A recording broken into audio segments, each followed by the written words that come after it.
उत्तर प्रदेश की राजधानी लखनऊ से इस वक्त की बड़ी खबर। डीजीपी राजीव कृष्ण का बयान, बाराबंकी में भगदड़ से नहीं करंट से मौत।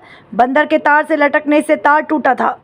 धर्मांतरण पर एटीएस एसटीएफ कार्रवाई करेगी। सिंडिकेट में जो भी होगा कार्रवाई करेंगे। बॉर्डर पर 122 अवैध ढांचे पर कार्रवाई की। नेशनल भारत से कैमरामैन अमित कुमार वर्मा के साथ संपादक मोहम्मद समीर खान की रिपोर्ट। बाराबंकी में हुई है जहाँ पर बता रहे हैं करंट या भगदड़ से कुछ मौतें हुई हैं सर। नहीं, भगदड़ से नहीं, करंट से हुई है। और मॉर्निंग में सीनियर ऑफिसर्स वहाँ गए थे, एडीजी जोन, आईजी रेंज और कमिश्नर वहाँ पर गए थे, डीएमएसएसपी थे ही वहाँ पर। एक बंदर के एक तार पर लटकने के कारण वो तार जो था ऊपर जो टीन शेड था उस पर टच करा, जिससे कि जो मंदिर का ऊपर का एरिया था, बारिश भी हो रही थी, उस वजह से उसमें करंट आ गया, जिसमें 2 लोगों की दुखद मृत्यु हुई है और बाकी लोग कुछ लोग उसमें इंजर्ड हुए थे। Injured because of electrocution, not because of any stampede. तो उसमें वो सभी हॉस्पिटल में गए थे। लगभग सभी लोग को हॉस्पिटल से डिस्चार्ज कर दिया गया है। 4-5 लोगों को भी अंडर ऑब्जर्वेशन रखा गया है और स्थिति सामान्य है। उसके बाद से लगातार दर्शन चल रहे हैं और वरिष्ठ अधिकारी मौके पर है। सर, बलरामपुर आगरा के बाद कुछ जो धर्मांतरण था इस्लाम की तरफ, कुछ ईसाई मिशनरीज के जरिए भी धर्मांतरण की शिकायत सामने आई है। आपकी ओर से क्या निर्देश दिए गए? मैं जनरल बात नहीं करूंगा। जब भी कोई जानकारी किसी भी क्राइम की हैपनिंग पर होती है तो डेफिनेटली उसमें जो सख्त कार्रवाई कानून के मुताबिक की जानी चाहिए वो की जाती है। अभी मैंने जब ये आगरा वाला एपिसोड हुआ था, आगरा वाला पूरा गैंग सामने आया था, उस टाइम में हमने बताया था कि एक योजना के तहत जहाँ पर भी धर्मांतरण की कार्रवाई हो रही है उसके खिलाफ यूपी पुलिस, यूपी एटीएस और यूपी एसटीएफ बहुत सक्रिय है और हम कठोर वैधानिक कार्रवाई कर रहे हैं। सर, बलरामपुर में कुछ ऐसी भी जानकारी मिली जो छांगुर का नेटवर्क था, उसके तरफ से कुछ सरकारी अधिकारियों कर्मचारियों के बैंक खातों में रकम ट्रांसफ़र की गई। इतने साल से चल रहा था वहाँ पर अवैध धर्मांतरण का पूरा सिंडिकेट।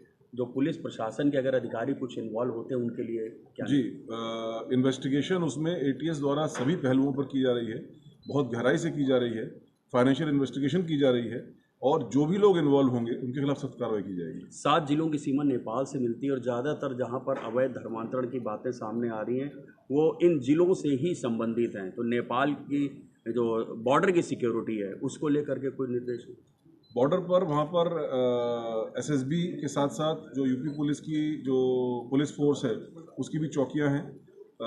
अभी हाल में ही गवर्नमेंट ऑफ इंडिया में एमएचए लेवल पर इस विषय पर एक शीर्षस्थ मीटिंग हुई थी जिसमें हमारे वरिष्ठ अधिकारी वहाँ पर दिल्ली में गए भी थे।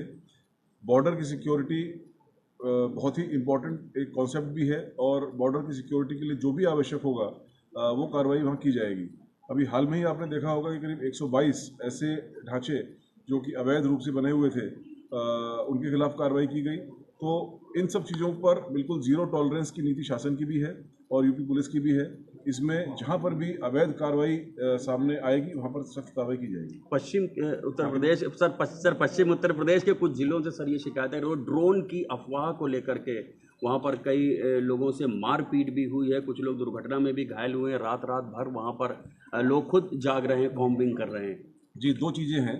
एक तो इसमें आज ही मैं एक इसका जो एजेंसी कंसर्न है उनको लेटर भी लिख रहा हूँ।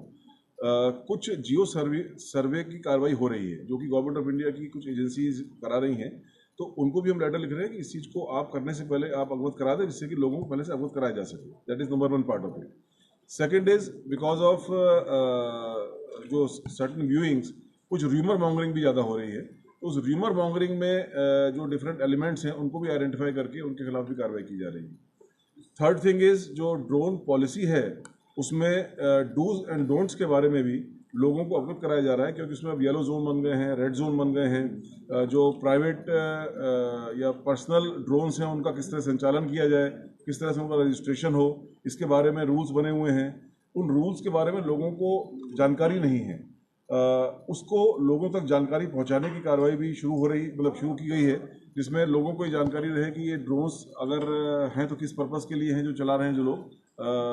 सारे ड्रोन्स चलाना इलीगल नहीं है, सभी क्षेत्र में चलाना इलीगल नहीं है, लेकिन कुछ नियमों के तहत वो कार्रवाई रेगुलेटेड है। तो इसमें लोगों को अवेयर करना नंबर 1।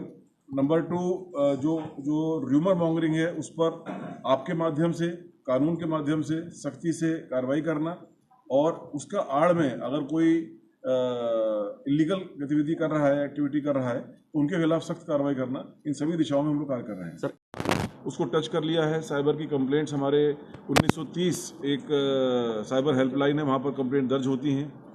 तो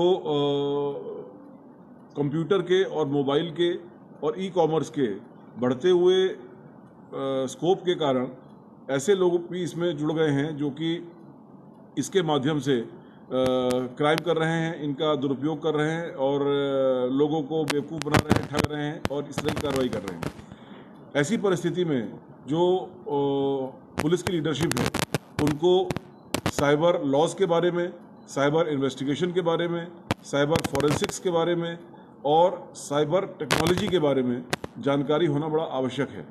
क्योंकि जैसे कि मैंने अभी अपने भाषण में भी बताया कि ये एक ऐसा फील्ड है पुलिसिंग का जिसमें लीडरशिप से ही चेंज आना संभव है। उसी लीडरशिप के में से चेंज आना तभी संभव हो पाएगा जब वो खुद जानते हों इन एस्पेक्ट्स के बारे में और वो खुद ट्रेंड हों। इस पूरे पर्सपेक्टिव में जो ये ट्रेनिंग है